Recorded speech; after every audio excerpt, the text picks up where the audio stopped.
I'm Salvatore Babones, and today's lecture is American Tianxia, the Political Economy of the Millennial World System. Today's world is divided into 200 or so nominally sovereign states, but this system is actually relatively recent in origin. It dates roughly from the 1648 Peace of Westphalia and reached its culmination in the 1945 United Nations Charter. All in all, these 300 years can be thought of as an era of state, economic, and political competition within a larger interstate system that is anarchic, unordered. One might even call this period the Warring States period of Western history. Of course, Warring States period is a term from Chinese history. It refers to the era before the creation of the first unified empire of China. The Qin emperor, he of terracotta warrior fame, conquered the other 6 kingdoms of China to form the first empire of China, the Qin dynasty, that actually gave China its name in the West as the land of the Qin. But the remarkable thing is that since 1945, there haven't been warring states. The number of interstate wars since 1945 has been minuscule compared to the 70 years before 1945. In fact, the borders of the countries of the world have hardly changed at all. The only forcible border change since 1945 that I'm aware of was the Crimea, Russia's invasion of Crimea in 2014.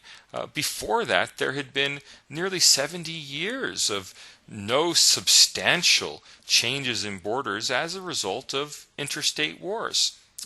That's especially remarkable considering that entire countries collapsed. I mean, the Soviet Union disintegrated into 15 countries.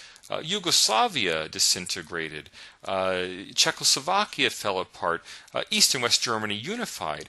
But in each of these cases, the pre-existing borders became the new international borders. There have been disintegrations of countries, there have been combinations of countries, but there haven't really been wars between countries, certainly nothing like on the scale that existed before 1945. And that really should be cause for surprise. I mean, think about the collapse of the Soviet Union when Belarus, Ukraine, and Lithuania became independent countries. Well, substantial portions of all 3 of those countries used to be part of Poland. Yet there was no pressure in Poland that Poland should invade Lithuania to retake Vilnius and return it to be part of Poland as it was before 1939. Instead, those borders remained remarkably stable.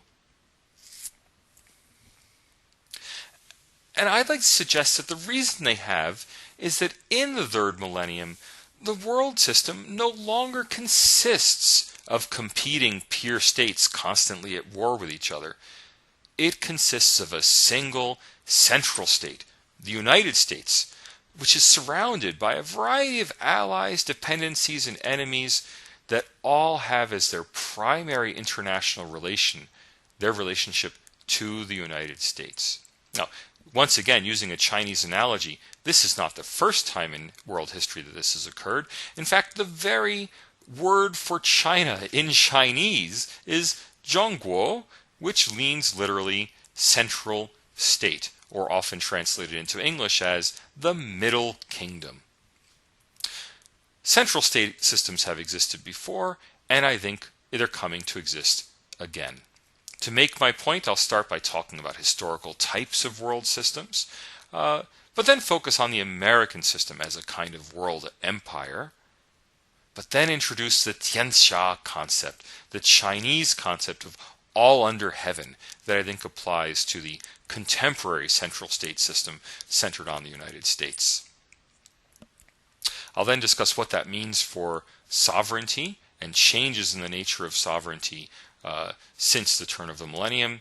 And finally, I'll talk about the character of this emerging millennial world system.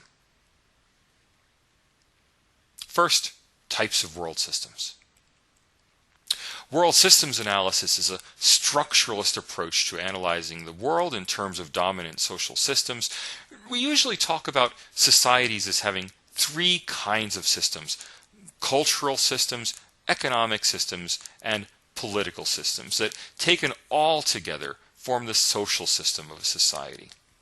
Well, worlds, entire worlds in which countries and entities interact, also have social systems, and one or the other of them may be dominant at any one time.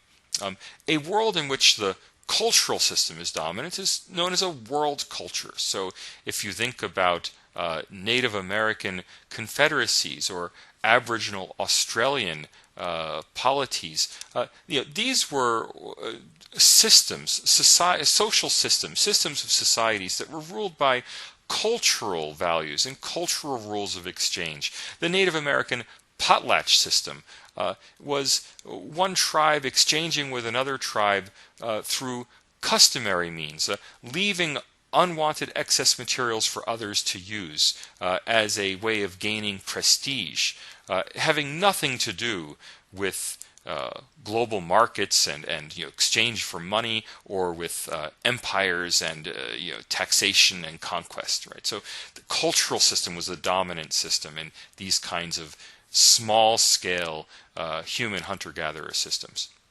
But then there are also world economies. Economies like the entire world had for 300 or 400 years, in which countries trade with each other, in which there's an overarching global economy where exports from one country become imports to another country, paid for with money. Every country may have its own culture and its own politics, but they're united globally through economic exchange. Well, that's a world economy.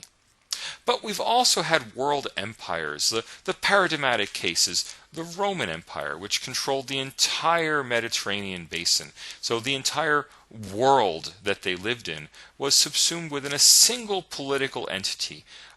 There was still an economy and there were still cultures, but the economic trade and the cultural systems existed within this larger world polity. And a world polity is usually known as a world empire. Well, the modern world system, the system that began in the 1400s and was consolidated as part of the Treaty of Westphalia in 1648, this system is generally considered to have been a world economy. And in a world economy, no one state is sufficiently powerful to control global markets, to endogenize them under their own control. Now, that was just as true in the 1600s, when sailing ships were going from country to country, as in the 20th century, when big container ships were going from country to country. In both situations, there was a world market that was beyond the ability of any one country to bring under its own governance. In other words, the economic system of the world was bigger than the political system of the world. The economic system ruled, and individual countries had politics within this larger economic system. That's not to say that some countries aren't more powerful than other countries. In fact, it's often the case in a world economy that one relatively powerful state is able to exercise what's called hegemony over the system. Hegemony is a concept partly developed by Emanuel Wallerstein and others. It's associated with political science and international relations as well. But hegemony is a situation in which one country helps make the system work. And it does that through things like suppressing piracy, standardizing money, developing technologies like the sea clock, or in the contemporary world, the United States provides global positioning services for the entire world. Ships of every country use the global positioning system to get around. Airplanes of every country use the global positioning to get around. Even you may use global positioning system to get around.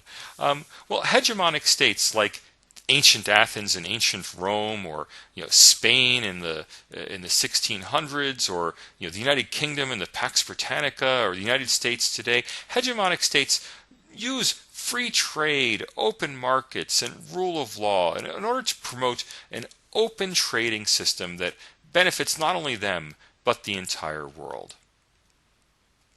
Well, Immanuel Wallerstein defines a hegemon, or says that a hegemon can, quote, largely impose its rules and wishes in the economic, political, military, diplomatic, and even cultural arenas. He sees hegemons as being extremely powerful in a world economy. And he identifies several cases of hegemony. The Netherlands in the 1600s.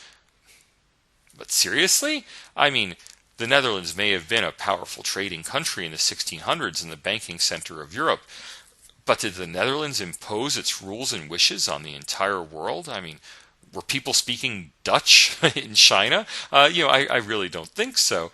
The United Kingdom in the 19th century is universally thought of as a hegemonic power, but even the United Kingdom didn't meet Wallerstein's definition of a hegemon. I mean, France, Russia, Germany, Austria-Hungary certainly didn't accept Britain's rules and wishes as the way the world should be run. And throughout the entire Americas, the United States and the Monroe Doctrine excluded European powers entirely from the whole hemisphere.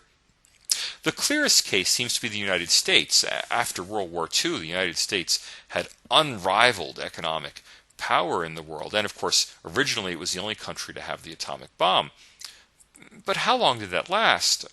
Maybe a few years, not even to the 1960s. I mean, by the 1950s, the Soviet Union had atomic weapons, and at least half the world was not part of the American system. I mean, the United States may have been hegemonic over the Western Hemisphere and Europe, but what about Eurasia, which was entirely dominated by communist countries, or large parts of Africa that were part of the Soviet system? They didn't accept the rules and wishes of the United States in all of these spheres. I mean, and what power the U.S. did have in the post-war period, did it really lose it after the 1960s or 1970s? I mean, in many ways, it seems to me, the United States is much more influential in the world of the 2000s than it was in the world of the 1950s. In the 1950s, the U.S. may have been, absolutely the most powerful country in the Atlantic world, but today, the United States operates globally, and the United States has influence over, almost every country in the world. That leads me to suggest that U.S. dominance, in the sense of largely imposing its rules and wishes in the economic, political, military, diplomatic, and especially cultural arenas, that level of dominance is only now emerging. And this leads me to my second topic, the idea of American empire. I think it might be much more reasonable to treat Wallerstein's definitions of hegemony as actually being definitions of empire. Let me give you two definitions in full. First, hegemony means that one state is able to impose its set of rules on the interstate system and thereby create a world political order as it thinks wise. An entire political order for the world according to the whims of its own desires. 1984, I mean hegemony only to refer to situations in which the edge is so significant that allied major powers are de facto client states. Well, these seem to me to be definitions of world empire. A state that meets these tests sounds much more like a world empire ruling a global polity than a mere hegemon directing a world economy. If I'm correct, this transition from world economy to world empire changes the answers to the two master questions of international political economy. First, who exploits? Well, in a world economy, those with economic resources. The exploiters are the capitalists. The people who own the means of production are the exploiters. And who do they exploit? How do they exploit? They exploit through unequal exchange in politically structured markets. Why are the owners of the means of production able to exploit their workers? Well, in the world economy, the owners of the means of production set up the labor market in such a way that workers have no choice but to work for them. After all, if the government protects private property, and you need property in order to produce things, you need land, you need materials, you need factories, you need tools. Well, by setting up a labor market in which some people have only their labor power to sell and other people own the means of production, that market is fundamentally tilted against laborers, and there's exploitation in the market. Unequal exchange in politically structured markets. That's the Marxian view anyway, and I think Marx had a very good take on how the world economy operated. But is most exploitation today really occurring in factories? I mean, how many people listening to this lecture would care to be a Bangladeshi garment factory owner? There's certainly lots of exploitation in these Asian factories, but even the owners of the factories are relatively poor by Western standards. I think that in a world empire, we have different answers. Who exploits? Those with political power. How do they exploit? Through unequal influence in economically structured polities. They're not exploiting by using the market against their workers. They're exploiting by getting influence with government. They're getting government contracts. They're getting rules set up by the government to favor them. They're being given government-sponsored monopolies. In the end, the ultimate people being exploited in the world today are not so much factory workers as the consumers. Factory workers may be very low paid, but nobody's making a lot of money exploiting them.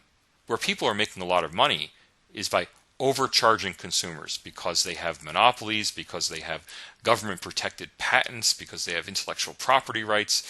That's where the real exploitation occurs today. That's where the real money is being made today. To see this, just look at the global financial crisis in 2008, 2009. I mean, who would you think would lose a lot of money in a financial crisis? You would think the banks would lose a lot of money. But the banks came out of the financial crisis with record profits. Why? Because the United States government, and to a lesser extent the European Central Bank, simply gave them free money. Given access to free money by central banks, who wouldn't make a profit? Right? Their political influence, having secretaries of the Treasury and chairman of the Federal Reserve Board who gave you favors, was much more important than any market exploitation they were able to accomplish vis-a-vis their workers.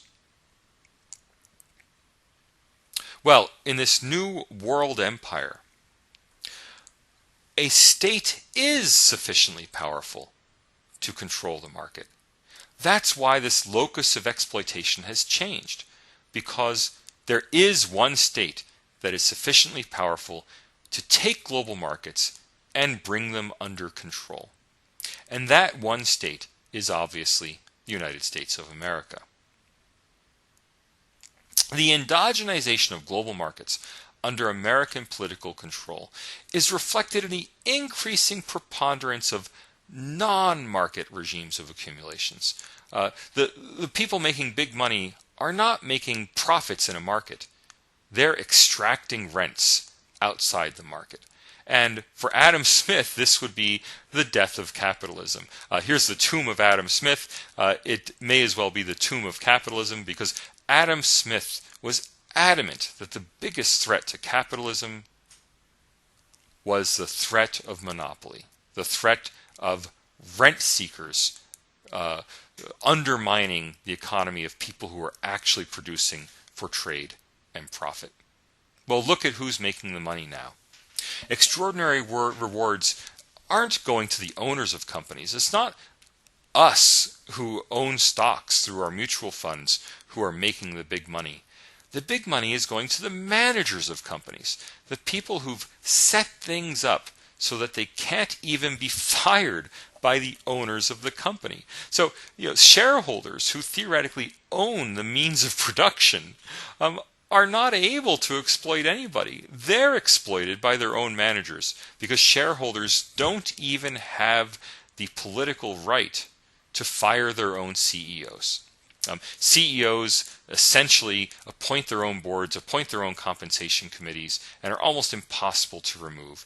The company becomes a tool for extracting wealth from the world into the pocket of the CEOs and members of boards of directors.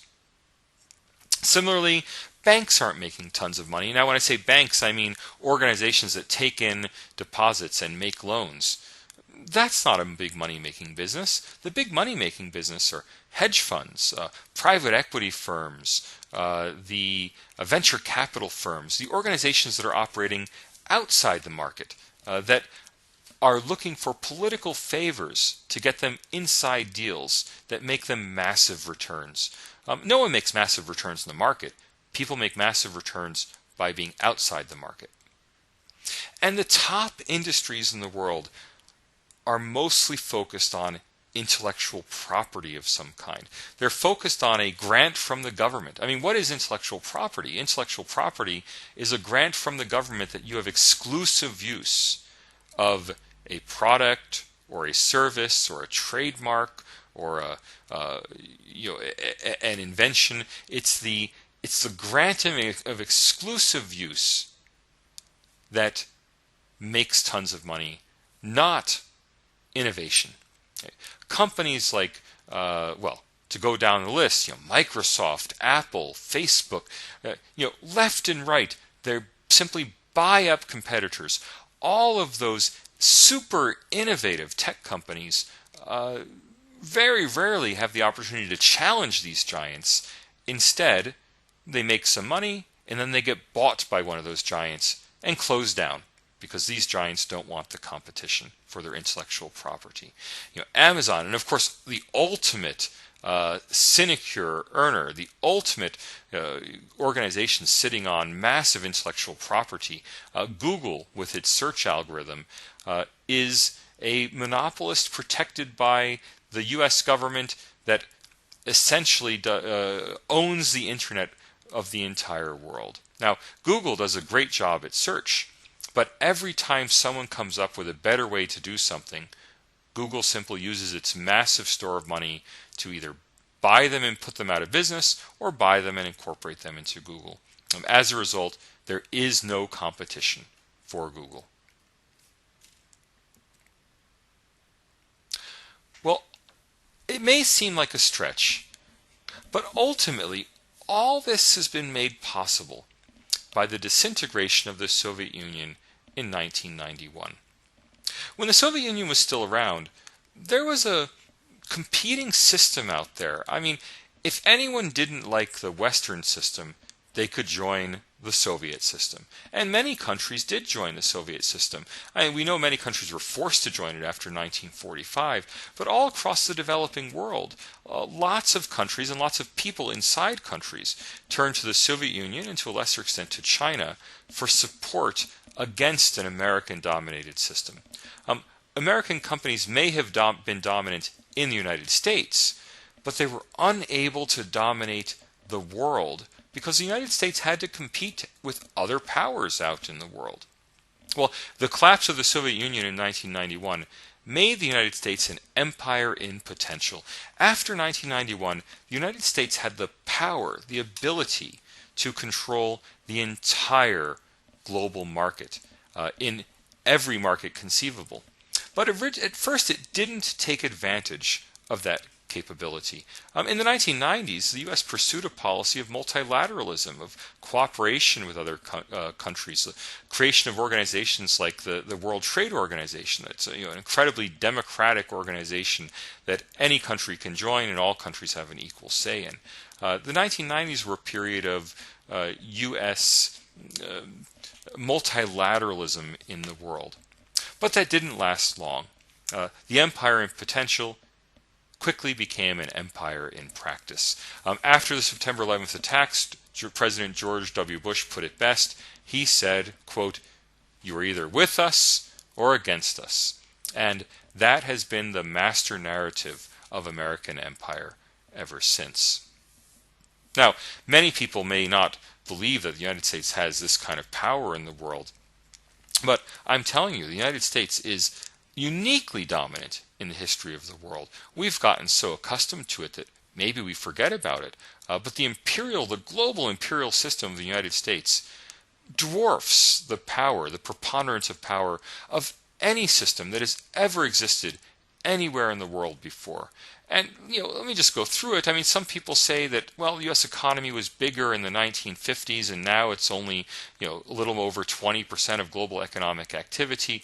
Well, it's still over 20% of global economic activities in the United States. But the U.S. empire is not just the United States. Put together the U.S. and its 4 Anglo-Saxon allies, and now you're up to 30% of the global economy. Not only that, there are only 5 rich countries that have growing populations. The US, UK, Canada, Australia, New Zealand, the 5 Anglo-Saxon allies. So these are the richest countries in the world, and they're the only growing countries in the world in population.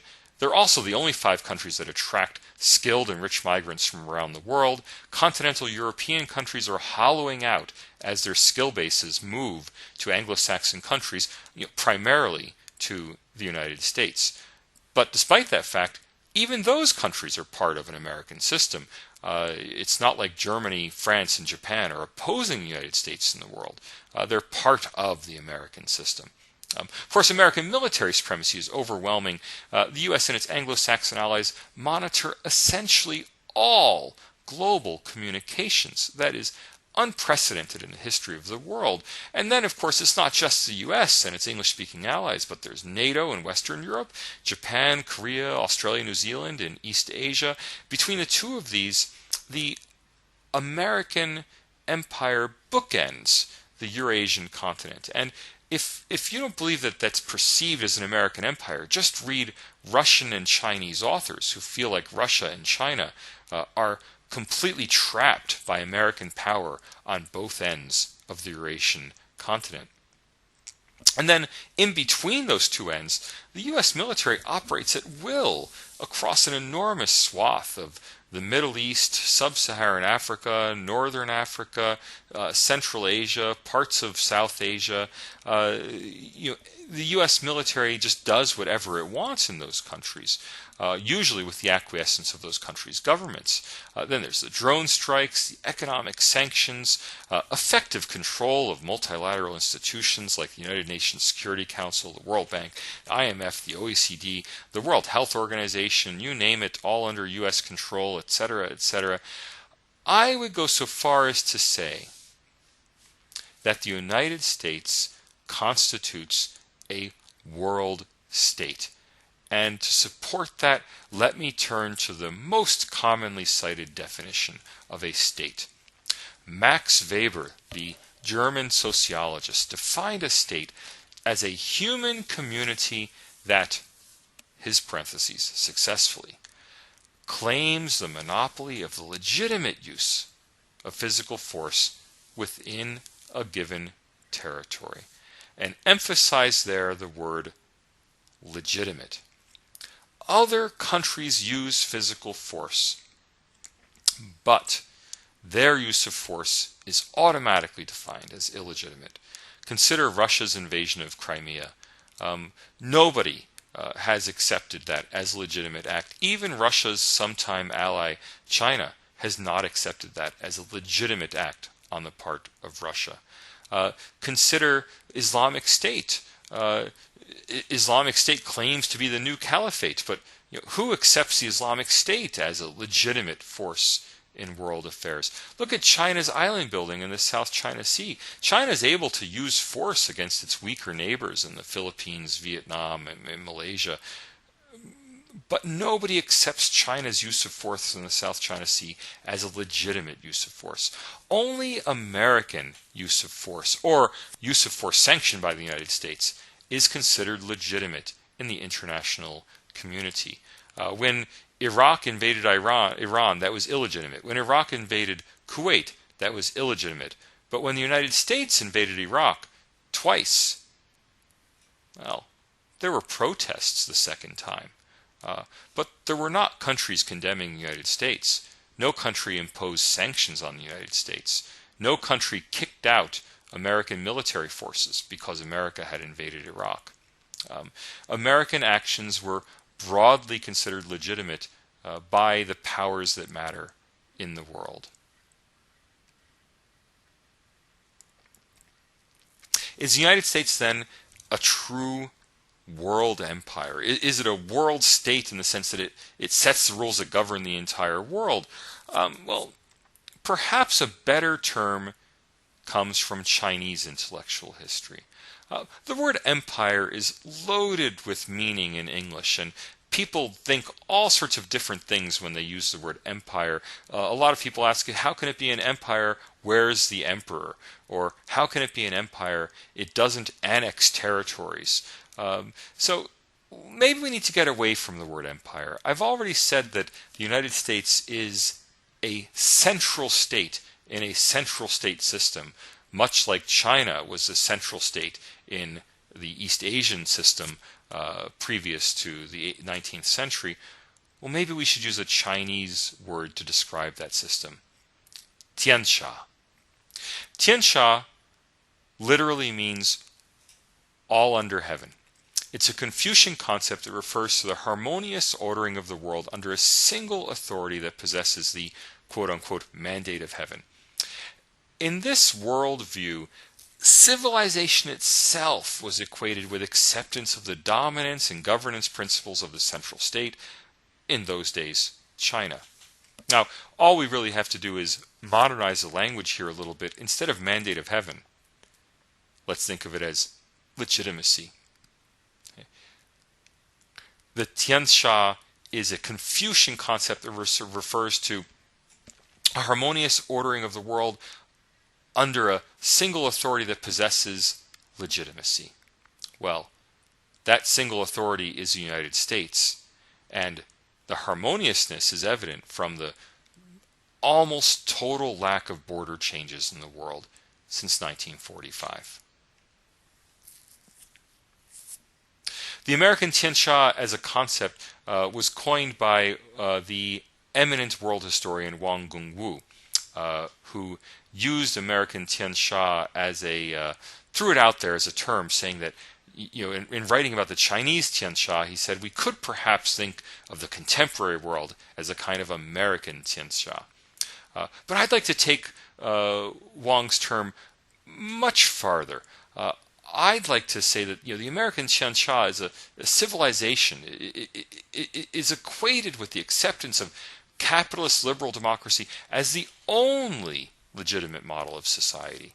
In other words, I'd like to pick up on Francis Fukuyama's end of history thesis. Fukuyama said that the end of history was a final civilization, a universal, homogeneous state in which every person is an individual with the same relationship to the state as every other individual. It doesn't matter who you are.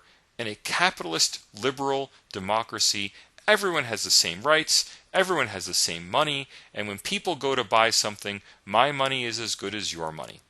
People are people. Might be the motto of the universal homogeneous state, and I would argue of the American Tianxia. I think the American Tianxia is the universal homogeneous state that Fukuyama was looking for, but didn't find in 1989. In fact, Fukuyama thought that the European Union was more like what he meant by a universal homogeneous state, a super state actor that that in which state sovereignty dissolved into a kind of unified whole. And he used the European Union as his example of what he meant by the term. But I think the American Tianxia, not the United States of America, the American Tianxia in a global sense is the universal homogeneous state. Now, the universal homogeneous state is not a Star Wars-style evil empire. As I already said, the United States is not going around annexing territory. Even when it invades a country, a few years later it pulls out and sets up a friendly government, or at least tries to set up a friendly government to leave behind it.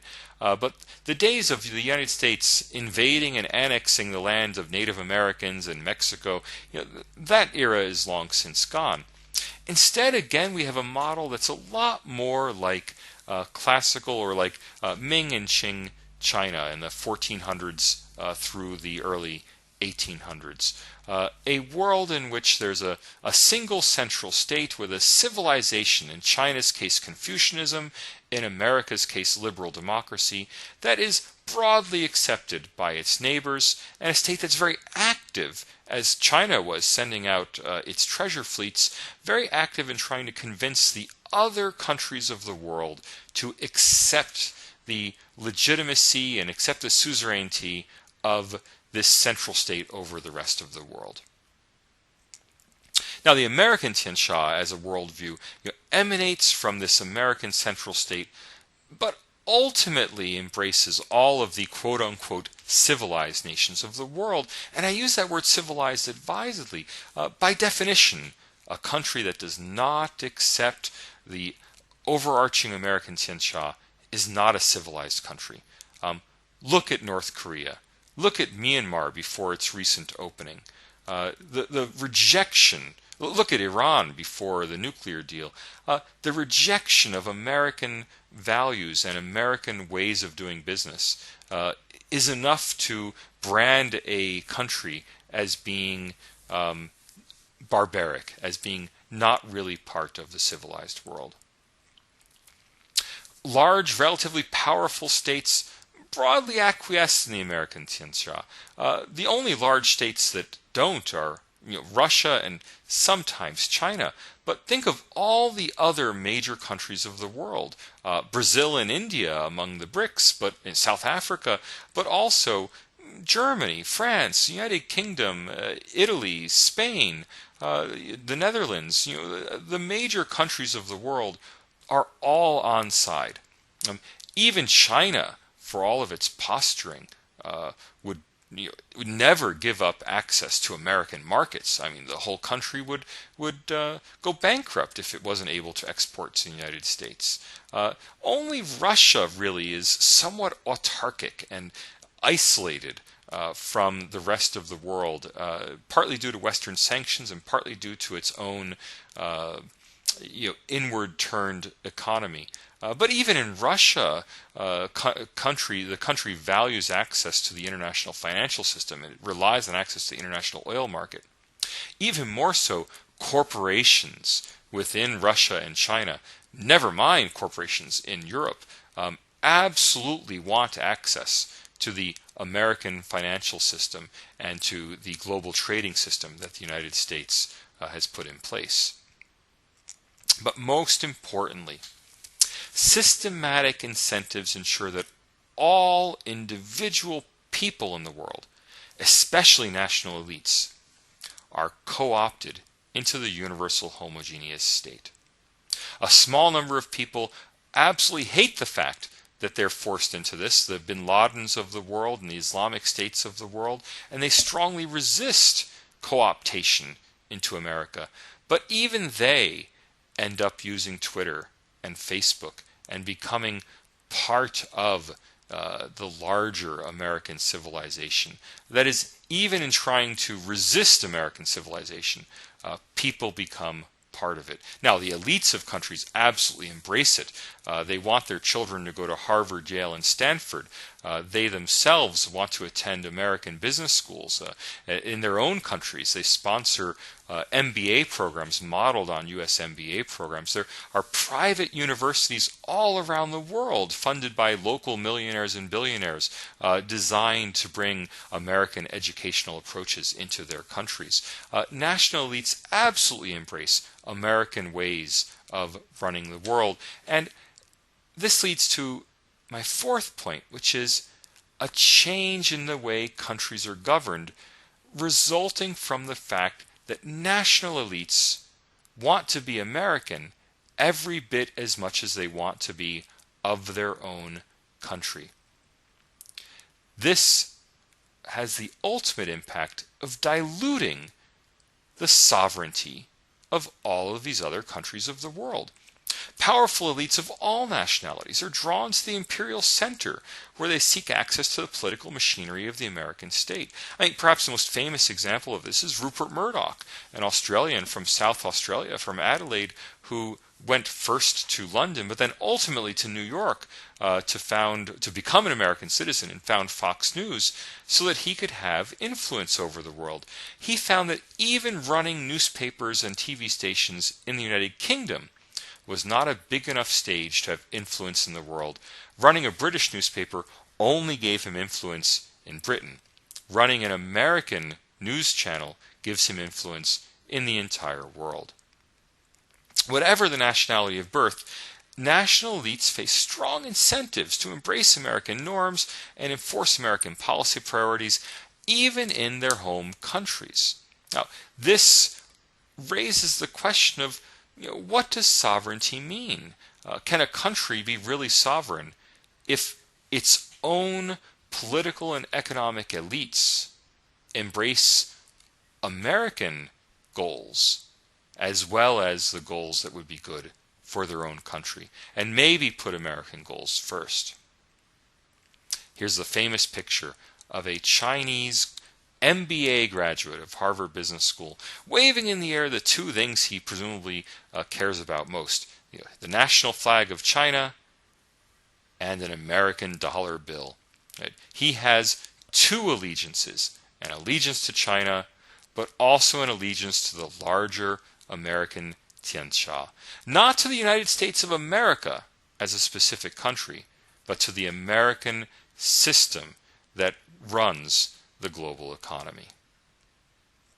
In fact, a Hurun Report survey of wealthy Chinese shows that about 2/3 either have emigrated or are seeking foreign passports or permanent residence elsewhere. The top 4 emigration destinations, you know what they are: United States, United Kingdom, Canada, Australia. New Zealand would be there too, except it's simply too small. More than 100,000 people have left on investor visas, including many government officials, the so-called naked officials, who were given a choice to either give up their U.S. passports or resign, and many of them chose to resign instead. The United States is a top destination for university students as well. Nearly all Chinese students who go abroad want to stay. And in fact, we have some statistics on this. Since the opening of China in 1978, 4.2 million Chinese students have gone to study overseas. Only 2.2 million have returned. Presumably, many of those who returned only returned because they couldn't get a visa to stay overseas. So, at least half of China's top talent is leaking out of China every year, and it's not coming back. Just as in China, substantial segments of the national elites of all countries broadly accept the universal worldview of the American Tianxia.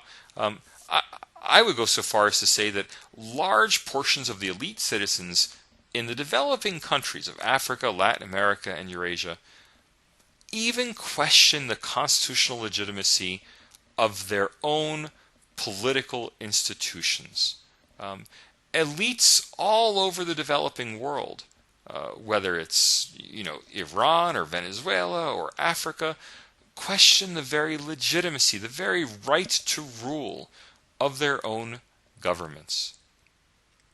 Many of these national elites reflexively seek American interference in their own political affairs. They want the U.S. Embassy to come out in favor of them. They want the U.S. Embassy to fund pro-democracy movements or fund human rights movements in their countries. China and Russia have gone so far as to virtually ban organizations from receiving foreign support, because they perceive this U.S. support for pro-democracy and human rights and political organizations in Russia and China as being ultimately directed against the regime. And in fact, they're right to believe that.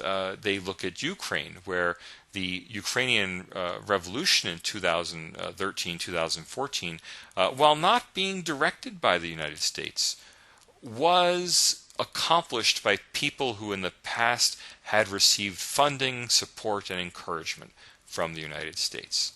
Well, national elites all over the world look for the United States to solve their problems or to help them influence their political systems in directions that are more in keeping with American interests. As a result, in the American Tianxia, countries don't really have full sovereignty. I mean, how can a country be fully sovereign when many of the people who lead the country have U.S. passports, have children studying at U.S. universities, value their access to the international financial system more than they value the good of their own country, when the people who run the country are not only loyal to their own country, but are also shaped by the American Tianxia? Well, the United States has full sovereignty, or at least almost full sovereignty. You could even argue that the United States of America itself is only part of the American Tianxia and is constrained to some degree by the system it has set up. But there's some circular reasoning there, because in the end it's the United States that set up the system. America's closest allies exercise a kind of shared sovereignty. Countries like the UK and Canada and Australia are not completely dominated by the United States. In part, they themselves help determine U.S. policies. Now, they don't do it directly. No one elects a government of Australia that then tells the U.S. government what to do. But British and Australian and Canadian and even New Zealander intellectuals are part of an American intellectual space. The articles they write are used by Americans. They go work at U.S. media organizations. Again, Rupert Murdoch is the ultimate example of it would be inconceivable for someone Russian or Chinese to start Fox News, but an Australian could start Fox News. That's accepted in the United States. The Anglo-Saxon people of the Anglo-Saxon countries are, well, broadly accepted as being part of the family, and their opinions are taken seriously. They have some impact on the ultimate policies pursued by the United States. To a lesser extent, Germans and Japanese and French also have some influence, but they have much less share in the sovereignty than the Anglo-Saxon allies do. More to the point, countries like Germany and France, but even more so, countries like Poland and Romania and the countries of Latin America have only a partial sovereignty within their own country. They have very little ability to influence global systems. The global trading system, treaties like TTIP and the Trans-Pacific Partnership, those are not influenced by countries like Vietnam is a member of the TPP, or Poland will be a member of the TTIP. These countries have very little influence on how these organizations will be set up. Yet, they have to play by the rules of these treaties once they join them. And so, most of the world's countries are in this position that they only have partial sovereignty in the sense that, yes, in theory, they could turn down participation in the larger global system, but their elites would never allow that to happen, because their elites value participation in the global system more than they value their own national citizenship. And then there are a small number of countries that exercise what might be called compromised sovereignty, in that their sovereignty is severely limited by American policy. Countries like Russia and China can do what they want.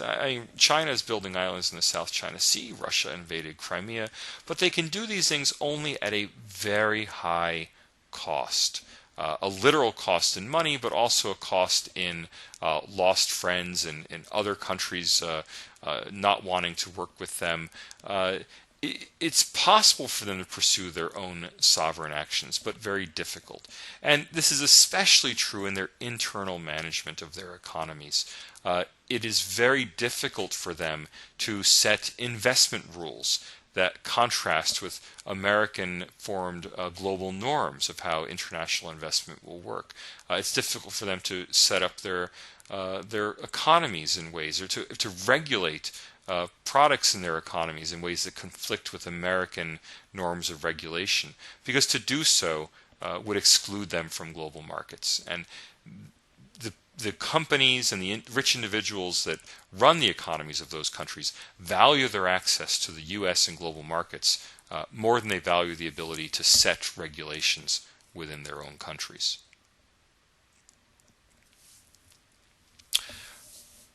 The result of all this, of the diminution of sovereignty and the dilution of sovereignty in countries around the world, has created a new post-Westphalian world system, a world system that is not based on the interactions of independent peer countries bouncing against each other like billiard balls in an international system.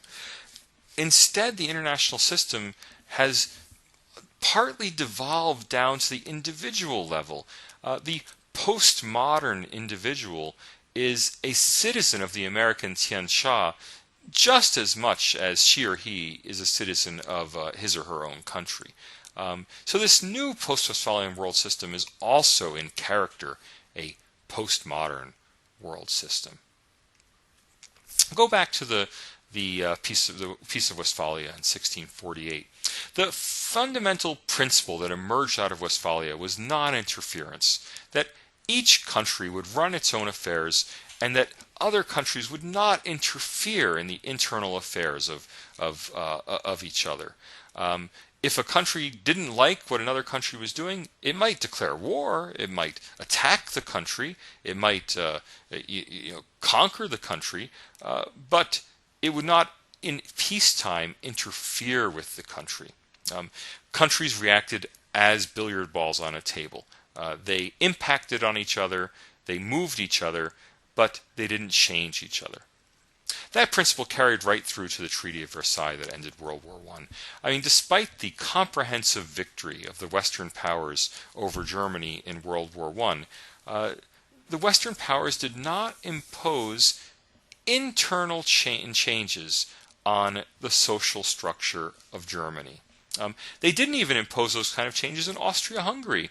Austria-Hungary was broken up into several countries at the end of World War I, yet those countries were allowed to have whatever political systems they wanted. In fact, immediately after the defeat of Germany, Germany had a change of government, yet the new government was still treated as the heir to the old German government. It didn't matter whether Germany was run by the Kaiser or run by a bunch of socialists. Either way, Germany would have to pay war reparations, Germany would lose some territory, but Germany could do what it liked inside in its internal politics. That changed completely after World War II. This is a photo from Yalta showing the big three, Churchill, Stalin, and most of all Roosevelt in the center. And after the Yalta Agreement, after World War II, a very different principle emerged. After World War II, the Soviet Union completely shaped the social systems of the countries it conquered. So the Soviet Union, yes, of course, it changed borders. It imposed lots of conditions, just like after World War I, just like the kind of conditions after World War I.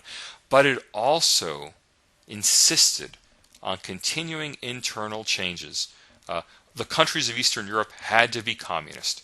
They had no choice but to accept a Soviet-style social system. And when Hungary and Czechoslovakia attempted to establish some kind of independence, they were quickly disabused of the notion that they were sovereign countries.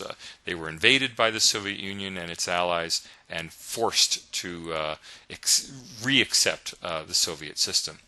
But in the same way, the United States maintained its capitalist system in countries around the world, staging coups and invasions in order to remove leftist or socialist-leaning leaders. One of the most famous was in Chile, the removal of Salvatore Allende and his murder, but also in Greece and Brazil and countries all around the world. In Iran, the United States intervened to maintain a Western-oriented capitalist system in those countries.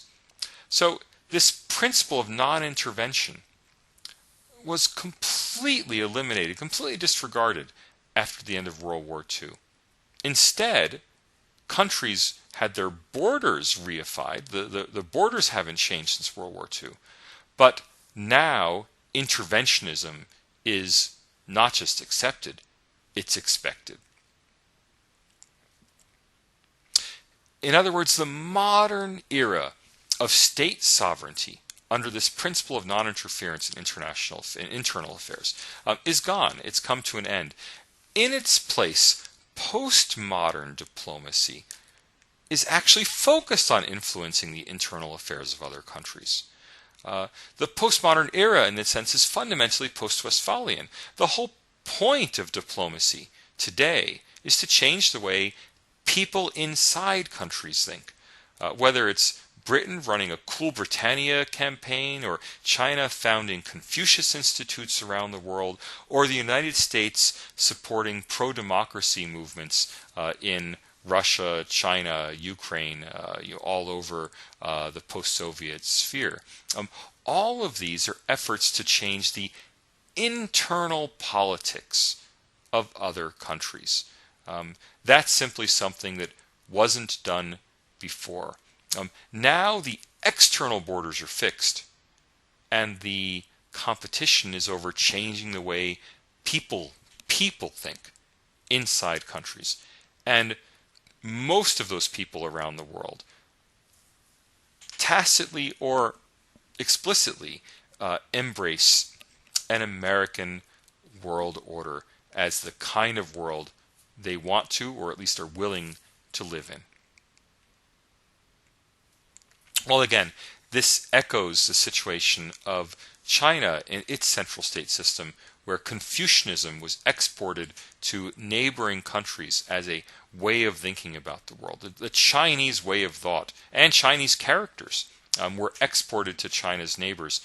The borders were remarkably stable. In fact, David Kang has a fantastic book, East Asia Before the West, that discusses the extraordinary stability of the central state system, with China at the center and other countries around its periphery being strongly influenced by China. The number of international wars that occurred in this system were remarkably small, and even when they did occur, the borders of countries were relatively fixed. I mean, at one point China invaded Vietnam, but the ultimate border between China and Vietnam remained essentially the same even after China's withdrawal from Vietnam. So this system has existed before, but we have to look to China for a model of a central state system under a unified overarching Tianxia that existed in China up until 1830, and that I believe exists in the entire world today, but without China as the central state. Instead, the United States is the central state. In this postmodern, post-Westphalian world system, the politics of the American Tianxia are increasingly the only politics that really matter. After all, if decisions are made in Washington and New York instead of being made in your national capital, well, why should people care about the politics of their national capitals?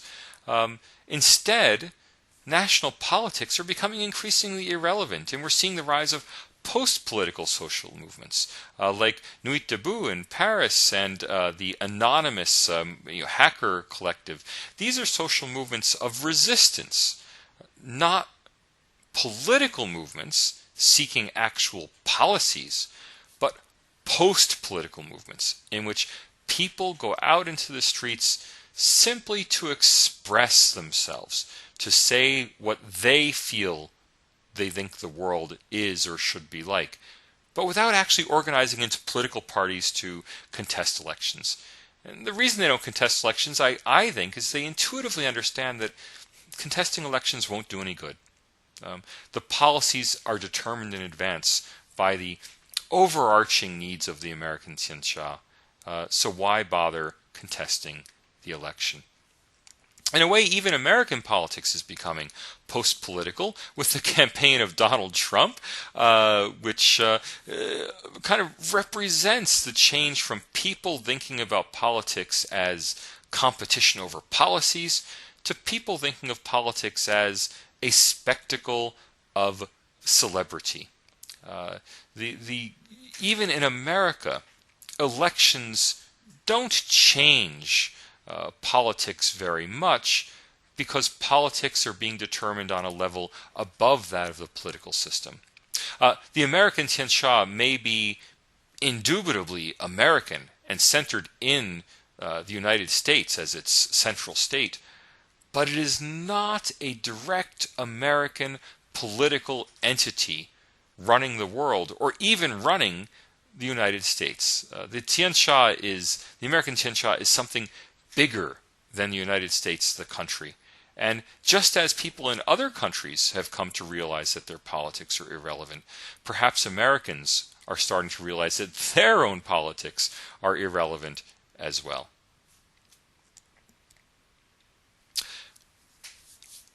On the Chinese model of the 1400s through the 1800s, we might expect that this central state configuration is a very stable world system. My own personal guess is that it's going to be extraordinarily stable, that this postmodern, post-Westphalian world system will become a millennial world system, a world system for the third millennium that will truly represent the end of history in the sense that there will be no new system to follow it. The current system will last until humanity destroys itself in a global warming hell by raising the global temperature up to Venus-like levels because of its unwillingness to accommodate to the needs of the planet. But however long it lasts, it's certainly going to outlast my life and yours. The Roman Empire did eventually fall, but it took a good 500 years for it to fall. The Chinese Empire only fell because it ran into a bigger, more powerful empire when the British Empire came to East Asia in the 1830s. I see nothing on the horizon that would lead to a change in the American Tianxia. The strength of the American Tianxia is that everyone in the world, every elite in the world, has a strong interest in maintaining the system. The United States doesn't have to force other countries into the system. When it's time to pay the piper pays him. Thank you for listening. I'm Salvatore Babones. You can find out more about me at my website, salvatorebabones.com, where you can also sign up for my monthly newsletter on global affairs.